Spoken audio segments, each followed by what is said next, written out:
Guys what's up rankers coaching channel पर आपका बहुत बहुत स्वागत है। आज हम डिस्कस करेंगे statistics for economics class +1 T R Jain की बुक का chapter number 2 collection of data. तो chapter number 2 collection of data के बैक एक्सरसाइज में very short answer type questions के आंसर तो गिवन हैं, लेकिन शॉर्ट आंसर टाइप क्वेश्चंस के आंसर नहीं दिए गए हैं। तो आज हम इस वीडियो में यही short answer type questions discuss करने वाले हैं। Then let's start.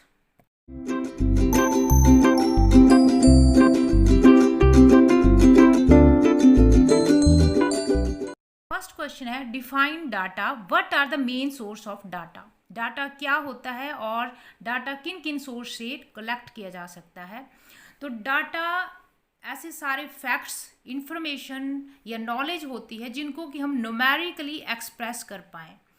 ऐसे सारे फैक्ट्स एंड इंफॉर्मेशन जिनको कि हम क्वांटिटेटिव फॉर्म में दिखा सके, यानी कि 1 2 3 4 न्यूमेरिकल नंबर्स में जिन सारी इंफॉर्मेशन को हम दिखा सकें, प्रेजेंट कर सकें, वो डाटा कहलाता है। लास्ट चैप्टर में भी हमने डिस्कस किया था, जहाँ पर प्लूरल सेंस में हम स्टैट को डिस्कस कर रहे थे। वहाँ पर हमने सीखा था कि स्टैटिस्टिक्स मीन्स डाटा, ऐसा डाटा जो कि क्वांटिटेटिव हो, जो कि न्यूमेरिकली जिसको हम एक्सप्रेस कर पाएँ, 1 2 3 फॉर्म में हम जिसको दिखा सकें, वो सारा डाटा स्टैटिस्टिक्स में वो सारी इंफॉर्मेशन स्टैटिस्टिक्स में डाटा कहलाती है। ठीक है जी। अब इसके पूछे हैं source. What are the main source of data. तो मेन सोर्स दो ही हैं, primary source of data and secondary source of data. चलिए नेक्स्ट क्वेश्चन डिस्कस करते हैं। नेक्स्ट क्वेश्चन है distinguish between primary and secondary source of data. तो primary source of data means कि जब इन्वेस्टिगेटर के द्वारा फर्स्ट टाइम कोई भी इंफॉर्मेशन अपने ओन पर्पस के लिए, अपने लिए जो वो इन्वेस्टिगेटर इन्वेस्टिगेट कर रहा है या रिसर्च कर रहा है, उसके द्वारा फर्स्ट टाइम खुद सारी इंफॉर्मेशन जब कलेक्ट की जाती है तो उसको कहते हैं प्राइमरी सोर्स ऑफ डाटा, यानी कि रॉ इंफॉर्मेशन जो कि जिसको कि हम फर्स्ट हैंड एविडेंस भी बोल सकते हैं, पहली बार इन्वेस्टिगेटर के द्वारा खुद कलेक्ट की जाती है शुरू से लेकर अंत तक। ठीक है। और ये इंफॉर्मेशन सोर्स ऑफ ऑरिजिन, यानी कि जिसके बारे में हम रिसर्च कर रहे हैं वहाँ से ये सारी इंफॉर्मेशन कलेक्ट की जाती है। Primary source give you direct access to the subject of your research, यानी कि डायरेक्टली हम जिसके बारे में रिसर्च कर रहे हैं उससे हम एक्सेस कर पाते हैं। मीन्स कि सोर्स ऑफ ऑरिजिन से सारा का सारा जो भी इंफॉर्मेशन है वो प्राइमरी सोर्स में हमारे पास आता है। ठीक है। सेकंड है secondary source. Secondary source means कि सेकंड हैंड इंफॉर्मेशन, यानी कि इन्वेस्टिगेटर खुद अपने आप डाटा कलेक्ट नहीं करता है, बल्कि किसी और के द्वारा डाटा जो पहले कलेक्ट किया गया है उसको यूज़ करता है। Already collected data bye the others वो इन्वेस्टिगेटर्स के द्वारा यूज़ किया जाएगा, उसमें थोड़ा बहुत अल्ट्रेशन करके वो अपने लिए उस डाटा का यूज़ करेगा।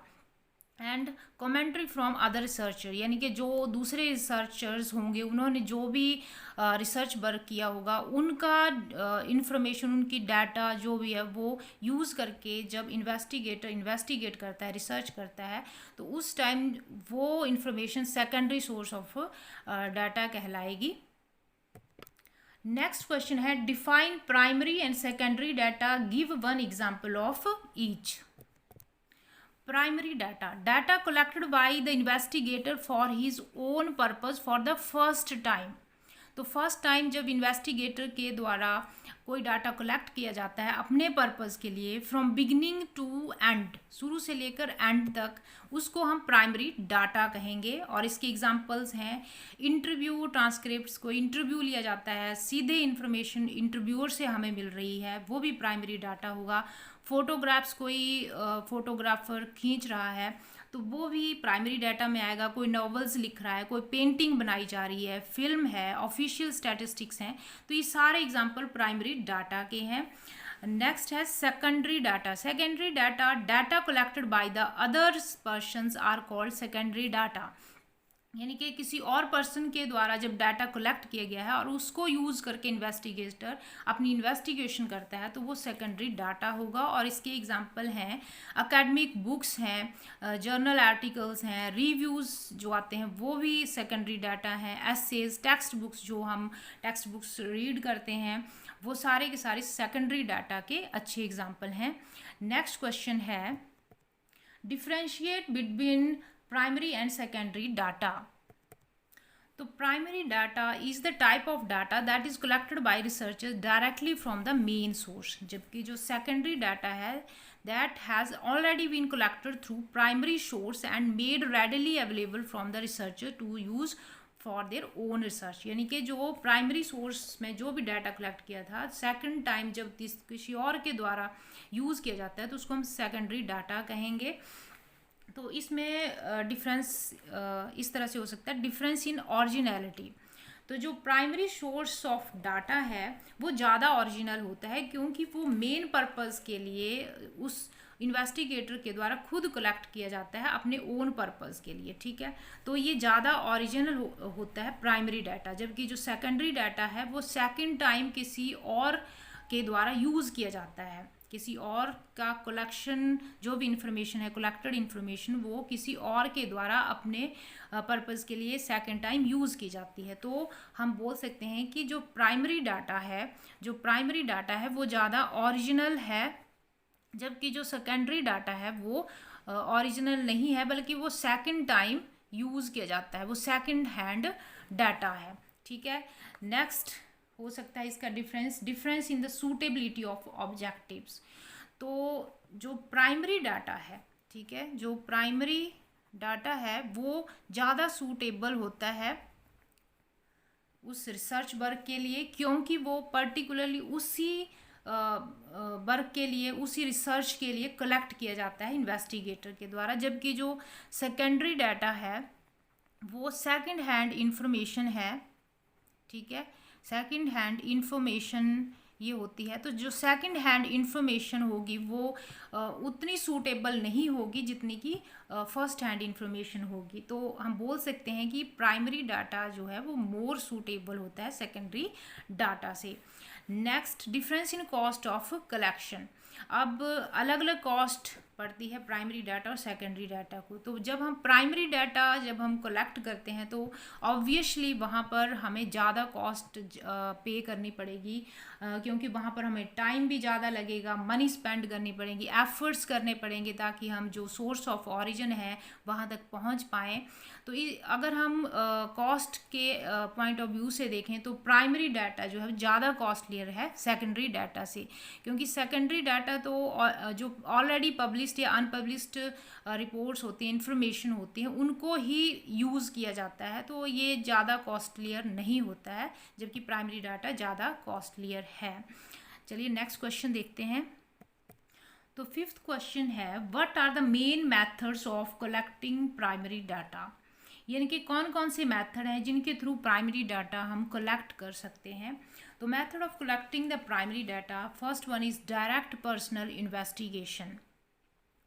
डायरेक्टली हम इंफॉर्मेशन जो है वो अक्वायर करते हैं, कलेक्ट करते हैं। Data collected personally by the investigator from the informants, यानी कि जिसके बारे में हम रिसर्च कर रहे हैं उससे पर्सनली जाकर मिलेंगे और उससे हम इंफॉर्मेशन कलेक्ट करेंगे, उससे सारी इंफॉर्मेशन एक्सेस करेंगे।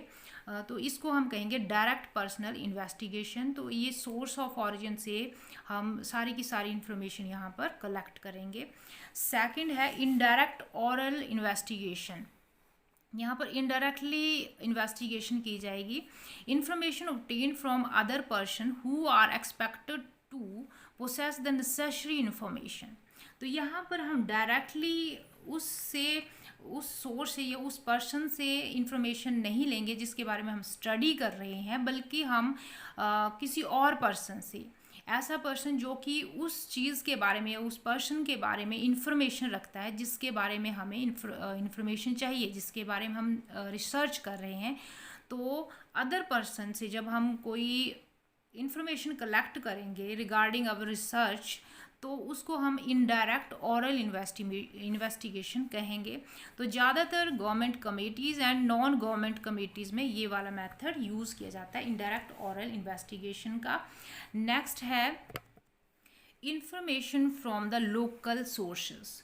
तो यहाँ पर इन्वेस्टिगेटर अलग अलग प्लेसेस के ऊपर, जहाँ पर हमें इन्वेस्टिगेशन करनी है, तो डिफरेंट प्लेसेस में कोई लोकल पर्सन या कोई लोकल कॉरस्पोंडेंट अपॉइंट कर देता है और वो इन्फॉर्मेशन कलेक्ट करता है अपने ढंग से, क्योंकि वो लोकल होगा, वहाँ की लैंग्वेज में बात कर पाएगा और वहाँ के लोगों से ज़्यादा मिक्सअप हो पाएगा। तो उसके लिए ज़्यादा इजी होगा कि वो वहाँ से अच्छी इन्फॉर्मेशन निकाल कर लेकर आए। एंड फिर वो बंदा, वो पर्सन फिर इन्वेस्टिगेटर को सारी की सारी इन्फॉर्मेशन जो है वो दे देता है। तो जैसे टीवी वगैरह में हम क्या देखते हैं कि एंकर अलग अलग प्लेसेस के ऊपर वहीं के लोकल अगर अपॉइंट कर दिए जाएं तो वो अच्छी इन्फॉर्मेशन निकाल सकते हैं। तो ये भी एक अच्छा एग्जांपल इसका हो सकता है। ठीक है, अब नेक्स्ट है information through the questionnaire and schedule. तो इसमें फर्स्ट वन है मेलिंग मेथड। तो मेलिंग मेथड में एक क्वेश्चनियर मेल कर दिया जाता है इन्फॉर्मेंट्स को। क्वेश्चनियर मीन्स कि सीरीज ऑफ क्वेश्चन, यानी कि क्वेश्चनों का एक सीरीज होगी पूरी, उसको हम क्वेश्चनियर कहते हैं। तो रिस्पोंडेंट जो मतलब उस सीरीज ऑफ क्वेश्चंस के, उन क्वेश्चंस के जो आंसर देगा या जिनसे हमें इंफॉर्मेशन चाहिए, वो हो गया रिस्पोंडेंट्स। तो रिस्पोंडेंट्स को एक क्वेश्चनियर मेल कर दिया जाता है जिसके द्वारा फिर वो इंफॉर्मेशन गैदर की जाती है। वो उन क्वेश्चंस के आंसर देगा और फिर हमें भेज देगा। तो इस तरह से जो इंफॉर्मेशन कलेक्ट की जाएगी वो मेलिंग मेथड में आ जाएगी। इस तरह के ज़्यादातर रिटर्न इंटरव्यूज़ जो होते हैं वो मेलिंग मेथड में आते हैं। सेकंड है एन्यूमरेटर मेथड। तो एन्यूमरेटर मेथड में एक ट्रेंड पर्सनल हायर किया जाता है इन्वेस्टिगेटर के द्वारा। एक ट्रेंड एक्सपर्ट पर्सन होगा उस फील्ड में, तो उसको हायर किया जाएगा इन्वेस्टिगेटर के द्वारा। तो वो फिर जाकर रिस्पोंडेंट से या जिसके बारे में आपको इन्फॉर्मेशन चाहिए उससे जाकर सीधे क्वेश्चन पूछेगा और फिर जो भी डाटा कलेक्ट होगा, जो भी इंफॉर्मेशन कलेक्ट होगी, वो फिर इन्वेस्टिगेटर को देगा। तो ये है एन्यूमरेटर मेथड। चलिए नेक्स्ट क्वेश्चन देखते हैं। तो क्वेश्चन नंबर 6 है what is meant bye direct personal investigation, give its merits and demerits. Direct personal investigation, direct personal investigation means कि जब इन्वेस्टिगेटर के द्वारा फर्स्ट टाइम इन्फॉर्मेंट से या रिस्पोंडेंट से डाटा कलेक्ट किया जाता है, इन्फॉर्मेशन कलेक्ट की जाती है, तो हम उसको डायरेक्ट पर्सनल इन्वेस्टिगेशन कहते हैं, क्योंकि वो उसके साथ सीधे क्वेश्चन आंसर करता है, सीधे इन्वेस्टिगेटर इन्फॉर्मेंट से इन्फॉर्मेशन गैदर करता है। तो ये डायरेक्टली जब दोनों आपस में इंटरेक्ट करेंगे तो उसको हम डायरेक्ट पर्सनल इन्वेस्टिगेशन कहेंगे। तो इसके फ़ायदे क्या हैं, मेरिट्स क्या हैं। तो ओरिजिनलिटी, ये डायरेक्ट पर्सनल इन्वेस्टिगेशन में ओरिजिनलिटी बहुत ज़्यादा होती है, क्योंकि डायरेक्टली इन्वेस्टिगेटर इन्फॉर्मेंट से क्वेश्चन आंसर करेगा और उससे इन्फॉर्मेशन लेगा, तो वो ज़्यादा ओरिजिनल होंगे। ठीक है, नेक्स्ट है एक्यूरेसी। तो यहाँ पर भी एक्यूरेसी लेवल बहुत ज़्यादा होता है, क्योंकि पर्सनली डाटा सारा इन्वेस्टिगेटर के द्वारा कलेक्ट किया जाएगा, तो वो ज़्यादा एक्यूरेट होगा। एंड रिलायबिलिटी, रिलायबिलिटी मीन्स कि ज़्यादा रिलायबल होते हैं। यहाँ पर डाउट की कोई बात ही नहीं है, क्योंकि इन्वेस्टिगेटर खुद डाटा सारी इंफॉर्मेशन खुद कलेक्ट कर रहा है, तो ज़्यादा रिलायबल है, ये ज़्यादा विश्वास के योग्य है ये जो भी डाटा कलेक्ट किया जाता है डायरेक्ट पर्सनल इन्वेस्टिगेशन में। नेक्स्ट है रिलेटेड इन्फॉर्मेशन। तो यहाँ पर डायरेक्ट पर्सनल इन्वेस्टिगेशन में कुछ इन्फॉर्मेशन, एक्स्ट्रा इन्फॉर्मेशन भी इन्वेस्टिगेटर कलेक्ट कर सकता है, क्योंकि वो डायरेक्ट इन्फॉर्मेंट से या रिस्पोंडेंट से जब क्वेश्चन आंसर कर रहा है, तो उस टाइम वो कुछ रिलेटेड क्वेश्चन, कुछ और इन्फॉर्मेशन भी उससे गैदर कर सकता है, क्योंकि वो पर्सनली उसके साथ इंटरेक्ट हो रहा है।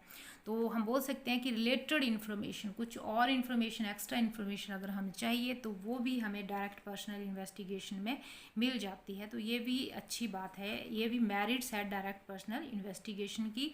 यूनिफॉर्मिटी, तो क्योंकि फिर डिग्री ऑफ यूनिफॉर्मिटी यहाँ पर होती है क्योंकि इन्वेस्टिगेटर खुद इन्फॉर्मेंट से सारी इन्फॉर्मेशन कलेक्ट करता है, और अगर यूनिफॉर्मिटी है मतलब एक जैसा सारा का सारा जो डाटा जो है वो इकट्ठा किया जा रहा है खुद इन्वेस्टिगेटर के द्वारा, तो वहाँ पर फिर कंपैरिजन करना आसान होता है। ठीक है, नेक्स्ट है इलास्टिक। तो ये मेथड ज़्यादा इलास्टिक है, मतलब इसमें चेंज किए जा सकते हैं अकॉर्डिंग टू टाइम। अगर इन्वेस्टिगेटर को लगता है कि थोड़ा बहुत चेंज करके ज़्यादा अच्छी इन्फॉर्मेशन आ सकती है तो वो उसमें चेंज कर सकता है, यानी कि ये वाला मेथड मोर इलास्टिक है, फेयरली इलास्टिक मेथड है। ठीक है, अब देखते हैं कि demerits of direct personal investigation methods क्या हैं।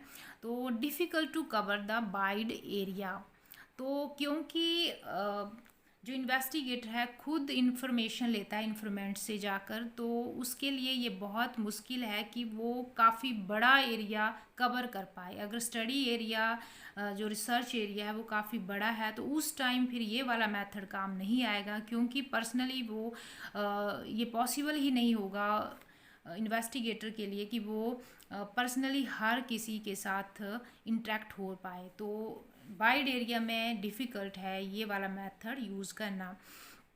पर्सनल बियस, पर्सनल बियस मीन्स कि पर्सनल जजमेंट, पर्सनल ओपिनियन।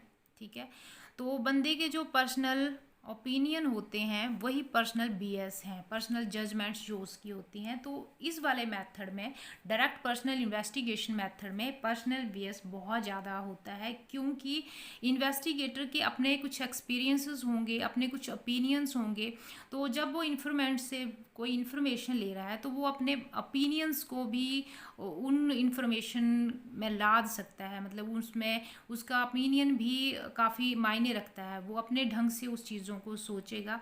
तो हो सकता है कि कुछ इन्फॉर्मेशन को वो अपने ओपिनियन या अपने जजमेंट के हिसाब से वो कुछ गलत तरीके से शो कर दे। तो पर्सनल बियस यहाँ पर बहुत ज़्यादा होता है। कॉस्टलियर, तो ये वाला मेथड ज़्यादा कॉस्टली है क्योंकि यहाँ पर पर्सनली सब जाकर इन्फॉर्मेंट से इंटरेक्ट होना पड़ेगा, तो इसमें टाइम, मनी एंड एफर्ट सब कुछ इन्वॉल्व होंगे, तो ये ज़्यादा कॉस्टली पड़ेगा। लिमिटेड कवरेज, तो जैसा कि हमने ऊपर डिस्कस किया कि सिर्फ लिमिटेड कवरेज ही हो सकती है इस वाले मेथड में। अगर वाइड एरिया अगर हम स्टडी कर रहे हैं तो थोड़ा सा एरिया ही ऐसा होगा कि जो कि इन्वेस्टिगेटर कवर कर पाएगा। तो इससे क्या होगा कि बहुत सारा एरिया क्या हो जाएगा कि वो स्टडी ही नहीं हो पाएगा। तो इससे क्या होगा, अगर हम थोड़ा सा एरिया स्टडी करके ही अपना कोई जजमेंट दे देते हैं तो वो इतना ज़्यादा रिप्रेजेंटेटिव नहीं होगा। ठीक है, तो इससे एक रॉन्ग कंक्लूजन निकलने के बहुत ज़्यादा चांसेस हो जाते हैं। तो ये भी एक डीमेरिट्स है डायरेक्ट पर्सनल इन्वेस्टिगेशन की। नेक्स्ट क्वेश्चन देखते हैं। 7th क्वेश्चन है, what is meant by indirect oral investigation, give its merits and demerits. Indirect oral investigation क्या होता है और इसकी क्या मेरिट्स एंड डीमेरिट्स हैं। तो इनडायरेक्ट ऑरल इन्वेस्टिगेशन, तो इनडायरेक्ट ऑरल इन्वेस्टिगेशन में इन्वेस्टिगेटर सीधा इन्फॉर्मेंट से इंफॉर्मेशन नहीं कलेक्ट करता है बल्कि किसी और पर्सन से इंफॉर्मेशन लेता है। एक ऐसा पर्सन जो जिससे ये एक्सपेक्ट किया जाता है कि उसके पास वो सारी इन्फॉर्मेशन होंगी जो कि उस इन्वेस्टिगेटर को चाहिए। तो यानी कि डायरेक्टली इन्फॉर्मेंट से इन्फॉर्मेशन नहीं ली जा रही है बल्कि अदर पर्सन जिसको कि हम एक्सपेक्ट कर रहे हैं कि सारी की सारी इन्फॉर्मेशन उसके पास होगी, तो उसको हम इनडायरेक्ट ओरल इन्वेस्टिगेशन बोलेंगे। तो अब देखते हैं इसके मेरिट्स क्या हैं। तो इस मेथड में वाइड कवरेज हो जाती है। ठीक है, वाइड कवरेज मीन्स कि क्योंकि अदर पर्सन से इंफॉर्मेशन कलेक्ट की जा रही है, खुद इन्फॉर्मेंट्स के पास इन्वेस्टिगेटर नहीं जा रहा है, तो इन्वेस्टिगेटर के लिए ये पॉसिबल है कि वो अलग अलग जगह पर अलग अलग बंदा अपॉइंट करे, अपॉइंट नहीं करे बल्कि किसी जो एक्सपर्ट बंदा है उससे वो इन्फॉर्मेशन कलेक्ट कर पाए। तो अब उसके लिए ज़्यादा एरिया कवर करना इन्वेस्टिगेटर के लिए इजी होगा।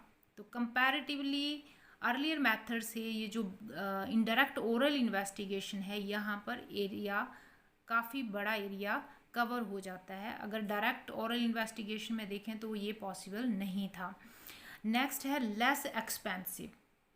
तो ये इनडायरेक्ट ओरल इन्वेस्टिगेशन मेथड जो है वो कम एक्सपेंसिव है, क्योंकि यहाँ पर टाइम भी बचेगा इन्वेस्टिगेटर का और मनी भी इतनी ज़्यादा स्पेंड नहीं होगी कंपैरेटिवली डायरेक्ट ओरल इन्वेस्टिगेशन से, क्योंकि वहाँ पर तो सारी की सारी इन्फॉर्मेशन इन्वेस्टिगेटर को खुद कलेक्ट करनी पड़ती थी। यहाँ से किसी और से वो इन्फॉर्मेशन ले रहा है, तो ये लेस एक्सपेंसिव होगा अगर हम कंपैरिजन करें डायरेक्ट मेथड का इनडायरेक्ट मेथड से। ठीक है जी। नेक्स्ट है एक्सपर्ट ओपिनियन। तो जो अदर पर्सन है जिससे वो इन्वेस्टिगेटर इन्फॉर्मेशन ले रहा है वो भी एक्सपर्ट होगा, यानी कि जिसको उस चीज़ के बारे में नॉलेज है, उससे वो सारी की सारी इन्फॉर्मेशन ले रहा है। तो हम बोल सकते हैं कि एक एक्सपर्ट ओपिनियन ही निकल कर आएगा। Free from bias. Bias means की पर्सनल ओपिनियन। तो यहाँ पर इन्वेस्टिगेटर खुद सारी इन्फॉर्मेशन कलेक्ट नहीं कर रहा है, बल्कि अदर पर्सन से इन्फॉर्मेशन कलेक्ट की जा रही है। तो यहाँ पर पर्सनल बियस यानी कि पर्सनल ओपिनियन या फिर हम बोल सकते हैं पर्सनल जजमेंट का कोई सवाल ही पैदा नहीं होता। यहाँ सारी की सारी इन्फॉर्मेशन जो है वो पर्सनल बियस से फ्री होगी। सिंपल। तो ये वाला मेथड सिंपल है डाटा कलेक्ट करने का, क्योंकि डायरेक्ट ओरल इन्वेस्टिगेशन में खुद जाके इन्वेस्टिगेटर को सारी इन्फॉर्मेशन गैदर करनी होती थी। तो ये जो इनडायरेक्ट ओरल इन्वेस्टिगेशन मेथड है ये कंपैरेटिवली सिंपल है। ठीक है जी। नेक्स्ट देखते हैं इसके डीमेरिट्स क्या हैं। तो लेस एक्यूरेट। तो ये इनडायरेक्ट ओरल इन्वेस्टिगेशन मेथड कम एक्यूरेट होता है, क्योंकि यहाँ पर किसी अदर पर्सन से इंफॉर्मेशन कलेक्ट की जाती है, ना कि इन्फॉर्मेंट से इंफॉर्मेशन कलेक्ट की जाती है। तो अगर हम इन्फॉर्मेंट यानी कि जिसके बारे में हम स्टडी कर रहे हैं, अगर हम उससे इंफॉर्मेशन लें तो वो ज़्यादा एक्यूरेट होगी। और जब हम दूसरे बंदे से इंफॉर्मेशन कलेक्ट कर रहे हैं तो वो कंपैरेटिवली कम एक्यूरेट होगी। तो ये डीमेरिट्स है इनडायरेक्ट ओरल इन्वेस्टिगेशन की। बियस्ड। तो यहाँ पर भी पर्सनल जजमेंट आ जाती है। किसकी पर्सनल जजमेंट? जो विटनेस है। विटनेस मीन्स कि जो अदर पर्सन है, तो अदर पर्सन के भी अपने कुछ ओपिनियन होंगे, अपने कुछ जजमेंट्स होंगी। तो वो जो इन्फॉर्मेशन उसने दी है तो वो उन जजमेंट या उन ओपिनियन से ज़रूर प्रभावित होगी। तो ये बियस्ड यानी कि पर्सनल जजमेंट जो है यहाँ पर भी आ जाती है विटनेस की। तो हम बोल सकते हैं कि ये भी बियस्ड है। इनडायरेक्ट ओरल इन्वेस्टिगेशन में डाटा बियस्ड है, यानी कि पर्सनल जजमेंट से वो प्रभावित है। नेक्स्ट है डाउटफुल कंक्लूजन्स। तो यहाँ पर डाउटफुल कंक्लूजन्स हो सकते हैं उस केस में जब अगर मान लो जो अदर पर्सन है, जिसको कि हम विटनेस भी बोल देते हैं, जिससे इन्वेस्टिगेटर इंफॉर्मेशन कलेक्ट कर रहा है, वो इतनी ज़्यादा इंटरेस्ट ना ले इस चीज़ में, वो इतनी केयर ना करे, तो उस टाइम जो भी इंफॉर्मेशन होगी वो फिर इतनी अच्छी नहीं आएगी। तो जो कंक्लूज़न निकल कर आएंगे वो भी इतने एक्यूरेट निकल कर नहीं आएंगे। तो चलिए फिर नेक्स्ट क्वेश्चन करते हैं। तो क्वेश्चन नंबर 8 है what is meant by questionnaire, what is the difference between questionnaire and schedule. तो क्वेश्चनियर क्या है? Questionnaire a list of questions that are answered by many people और रिस्पोंडेंट्स। तो लिस्ट ऑफ क्वेश्चंस को हम, ये series of questions जो भी होंगे उसको हम कहेंगे क्वेश्चनियर। तो क्वेश्चनियर क्या हो गया? लिस्ट ऑफ क्वेश्चन जो कि रिस्पोंडेंट्स के द्वारा जिनका आंसर दिया जाता है। यानी कि हमने मेलिंग मेथड में पहले पीछे भी हमने अभी डिस्कस किया कि मेलिंग मेथड में हम क्या करते हैं कि कुछ क्वेश्चन जिनको कि हम क्वेश्चनियर बोल रहे हैं मेल कर देते हैं रिस्पोंडेंट को, यानी कि जिससे हमें इंफॉर्मेशन चाहिए और फिर वो उनका आंसर देके हमें भेज देता है। तो ये क्वेश्चनियर है, a list of questions that are answered by many people या फिर रिस्पोंडेंट्स। ओके, अब डिफरेंस देख लेते हैं क्वेश्चनियर एंड शेड्यूल में। तो questionnaire, risk of collecting incomplete and wrong information is relatively more under questionnaire method when people are unable to understand questions properly. तो अगर क्वेश्चनियर मेथड में जितने भी क्वेश्चन रिस्पोंडेंट को भेजे जाते हैं, अगर जिनको हम क्वेश्चन भेज रहे हैं वो उन क्वेश्चन को सही ढंग से अंडरस्टैंड नहीं कर पा रहे हैं, वो उस क्वेश्चन को उस सेंस में नहीं समझ पा रहे हैं जिस सेंस में हमने उन क्वेश्चंस को भेजा है, हम जिस सेंस में उन क्वेश्चन को पूछना चाहते हैं, तो एक रॉन्ग इन्फॉर्मेशन निकल कर आएगी। ठीक है, शेड्यूल में देखते हैं, the information collected is generally complete. यहाँ पर इंफॉर्मेशन थोड़ी कंप्लीट होती है एंड एक्यूरेट होती है एज क्योंकि enumerators can remove difficulties if any faced by the respondent in correctly understanding the question. क्योंकि जो एनुमरेटर होगा, एनुमरेटर्स जैसे कि हमने पहले भी डिस्कस किया, एनुमरेटर्स मीन्स कि एक एक्सपर्ट बंदा अपॉइंट किया जाता है इन्वेस्टिगेटर के द्वारा और फिर वो पर्सनली जाकर रिस्पोंडेंट से या इन्फॉर्मेंट से मिलता है और उससे कुछ क्वेश्चन आंसर करता है और फिर वो इन्फॉर्मेशन गैदर करके इन्वेस्टिगेटर को भेज देता है। ठीक है, तो एनुमरेटर जब कोई भी इंफॉर्मेशन देगा तो वो ज़्यादा कंप्लीट और एक्यूरेट होगी। इसका रीज़न ये है कि अगर मान लो रिस्पोंडेंट है जो जिससे हम क्वेश्चन आंसर कर रहे हैं, उसको कोई क्वेश्चन ठीक से समझ नहीं आता है, तो एनुमरेटर उसको फिर दोबारा एक्सप्लेन कर देगा कि ये क्वेश्चन का सेंस ये है, तो फिर वो सही आंसर उसका देगा। ठीक है, तो इस तरह से हम बोल सकते हैं कि यहाँ पर ज़्यादा एक्यूरेट इन्फॉर्मेशन होगी, कंप्लीट इन्फॉर्मेशन होगी। ठीक है, as a result the information collected through schedule is relatively more accurate than the that obtained through the questionnaire। तो यहाँ पर शेड्यूल में इंफॉर्मेशन ज़्यादा एक्यूरेट होती है कंपैरेटिवली टू क्वेश्चनियर। सेकंड देखते हैं इनका difference, physical appearance of questionnaire must be quite attractive. तो क्योंकि ये मेल किए जाते हैं क्वेश्चन रिस्पोंडेंट को इन्वेस्टिगेटर के द्वारा, तो ये ज़रूरी है कि जो फिज़िकल अपीयरेंस है क्वेश्चनियर की वो ज़्यादा अट्रैक्टिव हो, ताकि देखने में ये अच्छी लगे रिस्पोंडेंट को, जो भी आपने मेल किया है material question answer, series of question answer. ठीक है, और शेड्यूल में देखते हैं, this may not be the case as schedule are to be filled in by the enumerator and not by respondent. तो अब यहाँ पर शेड्यूल के केस में ये ज़रूरी नहीं है कि फ़िज़िकल अपीयरेंस बहुत अच्छी हो, क्योंकि एनुमरेटर खुद सारे के सारे क्वेश्चन जो भी होंगे उनको फिल करता है। ठीक है, जो आंसर रिस्पोंडेंट देगा उनको वो एनुमरेटर खुद फिल करेगा जहाँ भी वो लिख रहा है उन क्वेश्चंस को।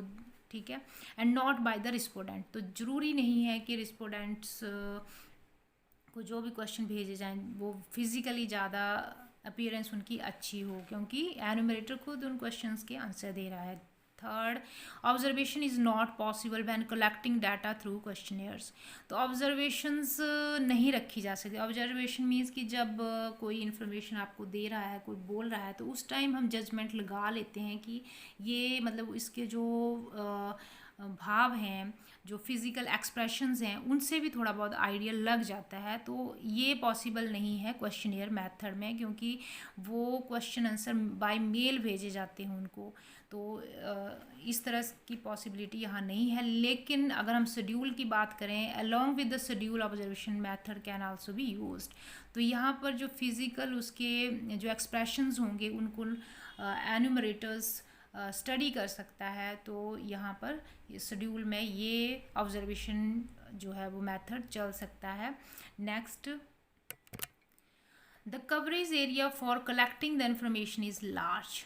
ठीक है, हाँ, ये जो एनुमरेटर मेथड है, सॉरी क्वेश्चनियर मेथड है, यहाँ पर एरिया काफ़ी बड़ा कवर किया जा सकता है, क्योंकि बाय मेल क्वेश्चन तो कहीं भी भेजे जा सकते हैं, डिस्टेंस यहाँ पर कोई मैटर नहीं रखेगा। ठीक है, जबकि शेड्यूल के केस में कवरेज एरिया जो है वो कम रहेगा, क्योंकि एनुमरेटर्स खुद जाएगा और वहाँ पर फिर वो क्वेश्चन आंसर के थ्रू सारी इन्फॉर्मेशन गैदर करेगा। तो जो ये वाला मेथड है, क्वेश्चनियर मेथड है, वो शेड्यूल मेथड से ज़्यादा एरिया कवर करेगा। ठीक है, नेक्स्ट है any kind of doubt can be created and it is difficult to resolve.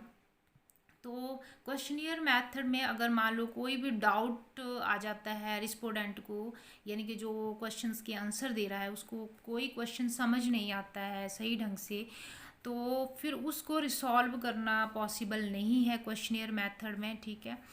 और अगर हम शेड्यूल की बात करें, any kind of doubt can B solved on the spot. तो क्योंकि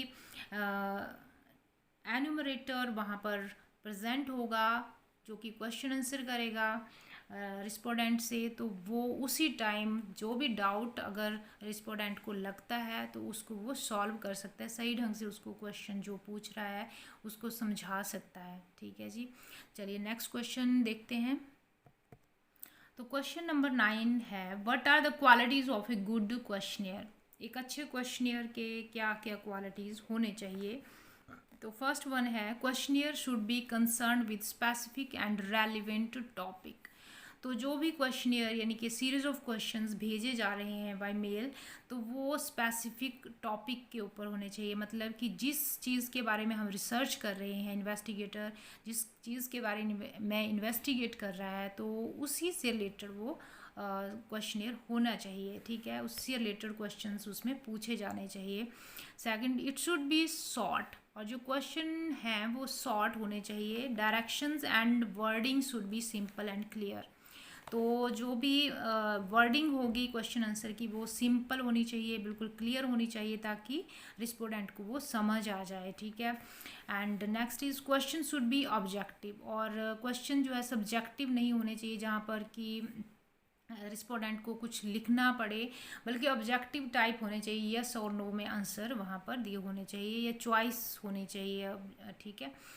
आगे है fifth, embarrassing questions, presuming question and hypothetical question should be avoided. तो इस तरह के क्वेश्चन ना हो जो कि थोड़े एम्ब्रेसिंग टाइप ऑफ क्वेश्चन हो, या फिर हाइपोथेटिकल क्वेश्चंस, इस तरह के क्वेश्चंस को अवॉइड किया जाना चाहिए, ठीक है जी। नेक्स्ट है, questionnaire should be presented in a good order, और एक ऑर्डर में, एक सीक्वेंस में क्वेश्चंस पूछे जाने चाहिए।